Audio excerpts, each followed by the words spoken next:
On the show, in wheel spin, we drive the recently upgraded Volvo S60 and the most powerful variant of the Volkswagen Vento, the TSI. And in going in style, we check out the audio systems which will rock you. And on the road, we drive the Fiat Linea to Nashik. Today I have a brand with me which for many years and across the globe has been known for one thing primarily: automotive safety. And any buyer who had safety as his top priority never really looked beyond this brand. And that brand is Volvo. Today, safety is not the sole forte of any single manufacturer, nor is it a matter of option. It's a basic hygiene which every manufacturer must provide to their customers. But even then, Volvo today stands out for making cars which are reliable, which are fast, and some which are even attractive.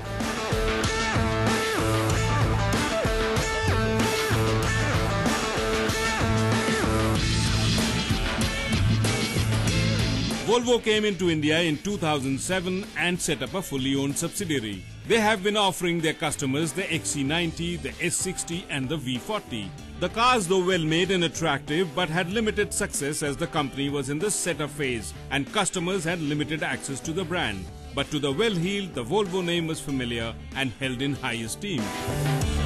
What I really like about the styling of the S60 is that it's very simple. It's completely uncluttered, straight lines with just a dash of curves thrown in to make it look very elegant. And I think the middle name of this car should be elegance.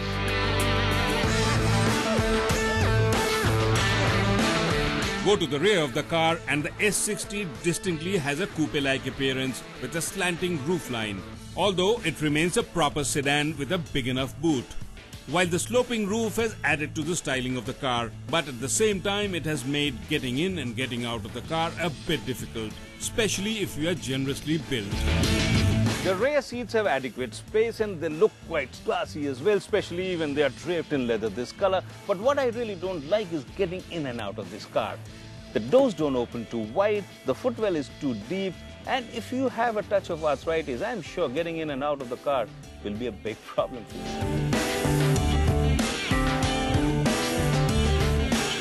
Step inside the car and the theme of elegance continues.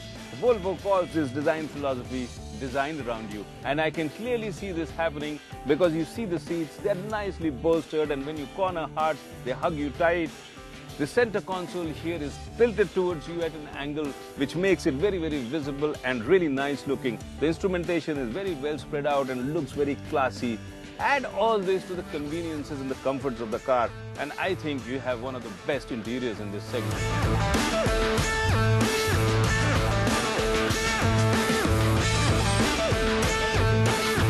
At over 4.6 meters in length, the S60 has a well-defined street presence, and the wheelbase of over 2.7 meters is long enough to generate enough cabin space, and the interiors reek of class and finish. They are well made with a touch of leather and wood, and they are spacious as well. In terms of frills, the S60 is loaded as you can expect from a car in this segment. Quality audio system, dual climate control, electric seat adjustments, adjustable steering column with multifunction buttons, and the top variant comes with a sunroof as well.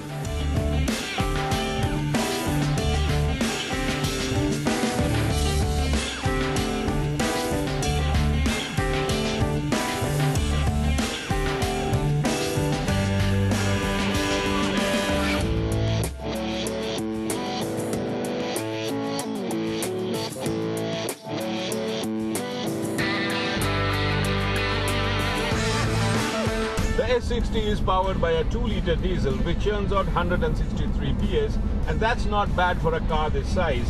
But once you get in behind the wheels, you realize the drive is very different from any other car in this segment. The steering feels heavy and it's a bit ponderous, but at the same time it feels very reassuring and it stays really planted around corners. In terms of handling, it's like any other European import. It's very stiff, it's very hard, and all the bumps from the roads filter into the cabin. I personally would have preferred a much softer suspension because we all know how well paved the Indian roads are.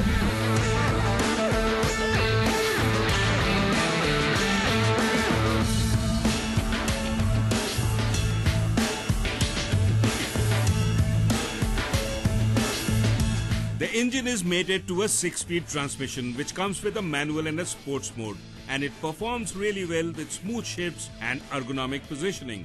The car rides on 18-inch alloys which are beautifully designed, and the fat low-profile tires not only give it a nice stance but also balances it well through the corners.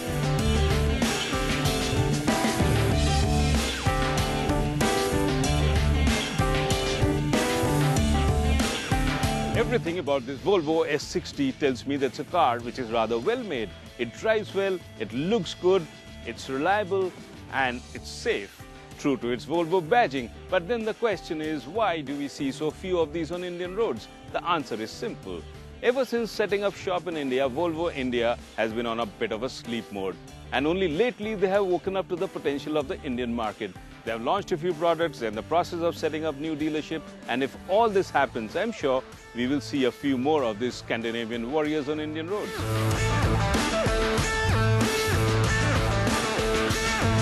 Currently, Volvo has 12 dealerships across India. Prices for the base model of the S60 starts at around Rs 30 lakhs. And the Volvo still remains the safest in this segment, with active safety features like traction control, ABS and of course 8 airbags, which is class leading.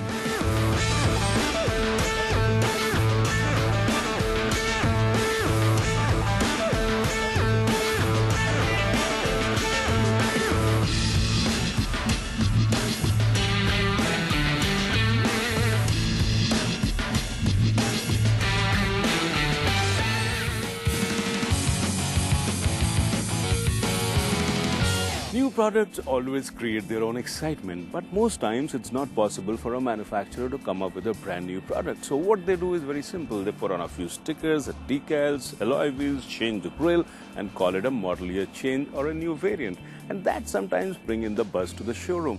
But there are very few manufacturers in India who actually go under the bonnet to change things. Volkswagen India is one of those companies which believed in tweaking things under the bonnet. And that really excites petrol heads like me, because nothing really turns on the full flow of the juice as much as the engine tweaking does.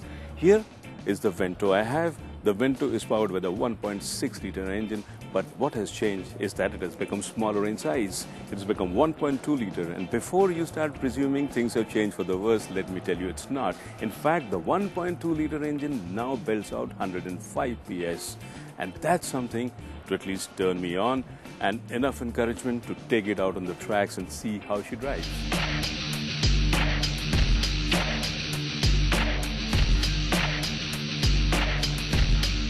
Volkswagen has been one company which has been doing its bit to increase the excitement, even though they didn't have new products to launch. They had recently launched the Cross Polo, the Polo GT TDI, the Polo TSI, and now the Vento TSI. While the TDI is in the diesel, the TSI stands for petrol. The TSI and the TDI models are intended to turn the Polo into a hot hatch, and the addition of the Vento TSI to the range will excite any driver who is looking for more horsepower. And mating the engine to the DSG box is a brilliant attempt to provide convenience as well. Driving an automatic in today's traffic is a bliss, and the DSG box does this with ease without taking anything away from the performance. This 1.2-liter TSI engine is married to a 7-speed DSG gearbox with both a manual and a sports mode. And I think this DSG box is easily one of the best gearboxes doing business in India. And it's a pleasure to drive this car with both the DSG gearbox as well as the 1.2-liter engine churning out 105 PS. The Vento TSI though won't be cheap. Technology and power seldom is. The cost for driving these extra horses is almost Rs 10 lakhs. The change of heart has actually done a world of good to the regular Vento. This 1.2-liter engine married to a DSG gearbox is the perfect recipe to get a keen driver into the showroom. But at the same time, what I would have liked to see is a few more external and internal changes. If not actual changes, then at least stickers and decals and some kind of a badging which tells you that this is a faster, sportier variant. But there is nothing except for the TSI badging. And if Volkswagen guys do add that, I think it will only add to the appeal of the car.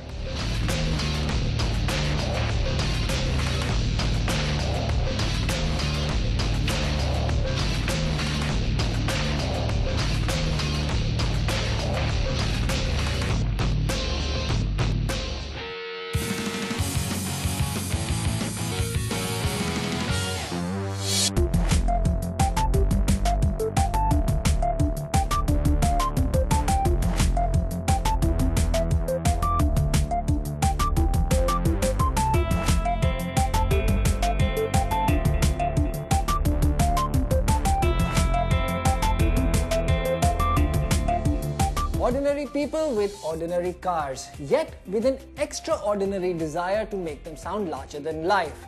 Sound to them is everything. And today, we're joined by a specialist from the field with a musical sounding name, Mr. Gunbir, who's going to be helping us to take a look behind the science of sound of music. So Gunbir, I just want to have a good sounding music system in my car. How old are you? We're talking about the music in my car, not about my age. What does that got to do with anything? So are you into SQ or SPL? Okay, you're losing me here, man. I mean, SP, SQ. Music. Focus on the music system in the car. This is all about music. So if you're into SQ, you would be listening to something like ghazals or classical or acoustic music. If you want to into SPL, you would be listening to say dubstep or hip hop, like big bass. So depends. Okay, and what is this stuff over there? I mean, this is obviously not a speaker. This is the crossover, as we call it. It basically divides the sound that comes from the amplifier into specific frequency regions, which are handled by specific speakers. And what are these two big babies? And I understand they're woofers, but two of them? Yeah, well, sometimes people have 4 of them. It depends. So if you, like I said, if you into big bass, so sometimes you need 2, sometimes you need 4. Car is not the perfect listening environment. It's not like a room in your house. It's made of metal. It resonates. There's road noise. There's tire noise. So there are certain steps that need to be gone through so that your car is audio friendly. Audio friendly car? Time now to head on over to another expert who's going to tell us how to put it all together. Anybody can buy the stuff, but the main key for the good sound is the installation part in car audio. The vibration part we deal using a damping material. This is basically the damping material which is stuck on the panel. It's very heavy because it's a mixture of a foil backed by a butyl substance, so it makes the panel heavy so it doesn't vibrate with the sound. And apart from this, like, we have to angle the speakers so they don't reflections off the windscreen or any of the other glass material. So we do that by making the custom pods in which the speaker is angled properly and it is made into the custom fiberglass enclosures. This is work in progress right now. We can shift to the other car and we can have a listen.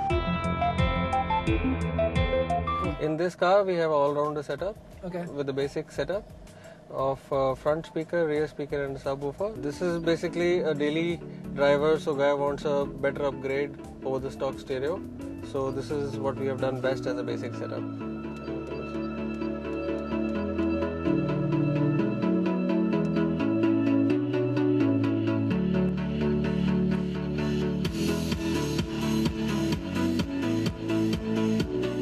This car has a component speaker setup at the front, coaxials at the back, and a 12-inch subwoofer in the boot to provide the thump, all powered by a 4-channel amplifier.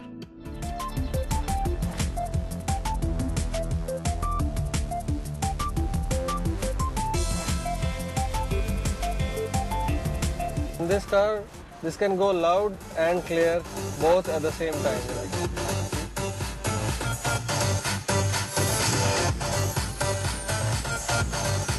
My heartbeat! Yeah. So as you can see, like, we can go loud, but there's no distortion. There's no clean sounding stuff. Yeah, it's a very clean sounding system. The trebles are good, the mids are good, even the bass is thumping in this car. Yes. So this car pretty much has it all, isn't it? No, of course, it has everything.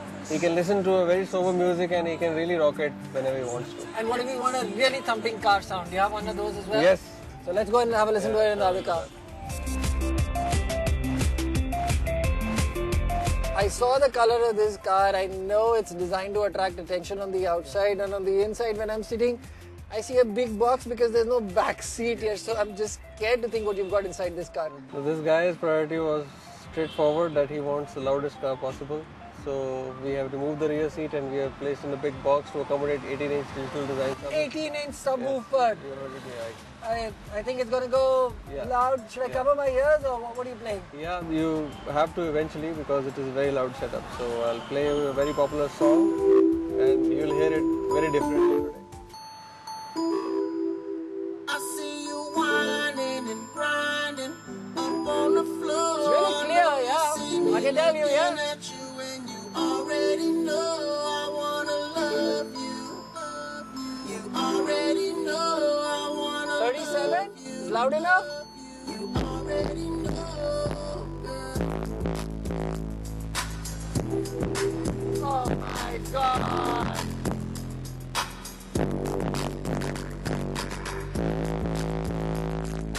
It's literally knocking the wind out of me, man. I find it difficult to breathe in here because of... Let's do that again.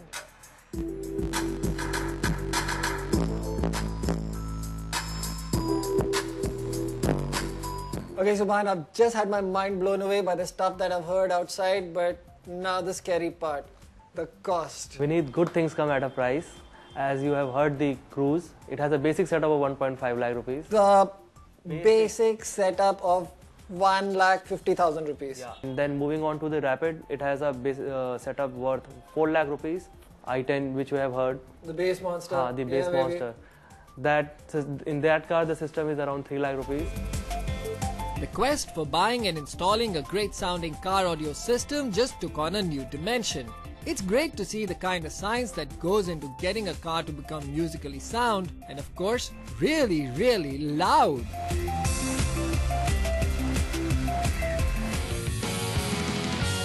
Coming up next, on the road, we drive the Fiat Linea to Nashik.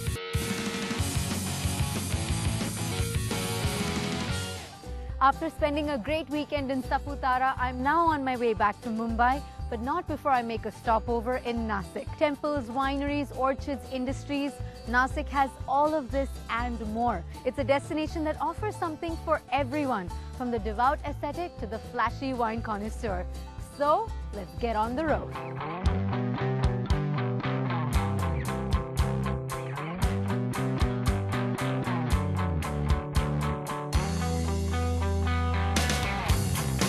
It sure felt good to get back on the road. I didn't need to do much to plan my drive. Armed with my Fiat and a good road, everything was pretty much taken care of. The road felt like an old friend.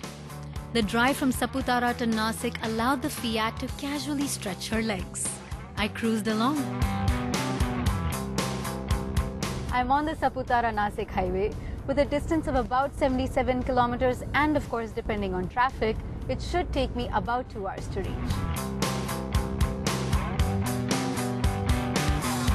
The Fiat Linea Classic drives really well. It has lots of space and is extremely comfortable on the highway. The 1.3-litre multi-jet belts out 75 bhp. The diesel engine has been quite frugal so far. In fact, I still have half a tank of diesel left, but I'm going to fill her up in any case.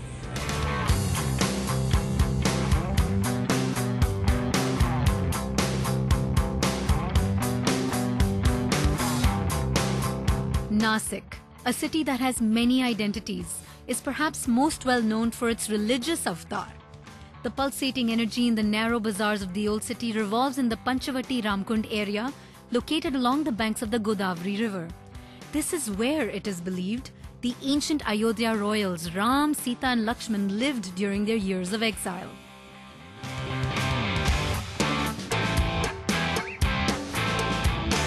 The beehive of activity with narrow streets and ancient temples drew me right in.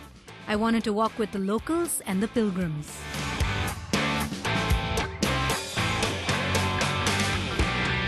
Panchavati has religious significance for Hindus. With a temple complex on the bend of the Godavari River, this is a well-known pilgrimage site. The Kumbh Mela, the largest peaceful gathering in the world, involving over 100 million people in 2013 alone, takes place here once every 12 years.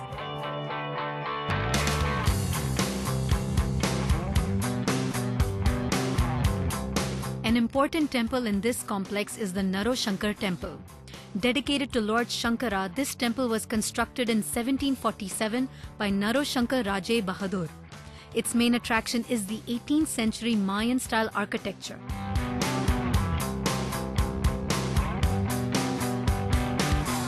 The intricate designs can be seen as one walks around this beautiful temple.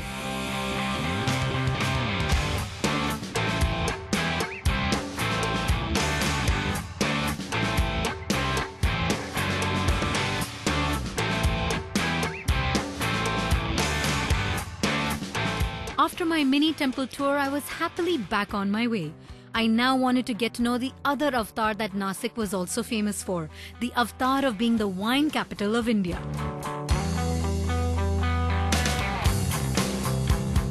Sula Vineyards is located on the outskirts of Nashik. For wine connoisseurs, this destination makes for an enjoyable weekend getaway from Mumbai.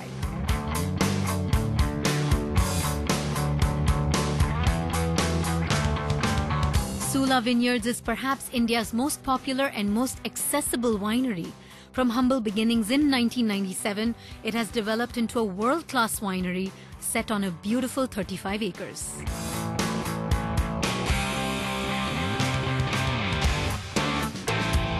Its very ambient tasting room has been architecturally designed, with a balcony affording expansive views over the entire vineyard.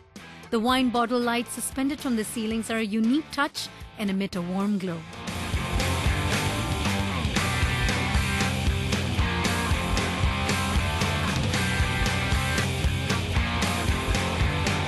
The tasting room inspires on so many levels. Sit back, relax, enjoy a glass of Sula while taking in spectacular views of the lake and the surrounding hills.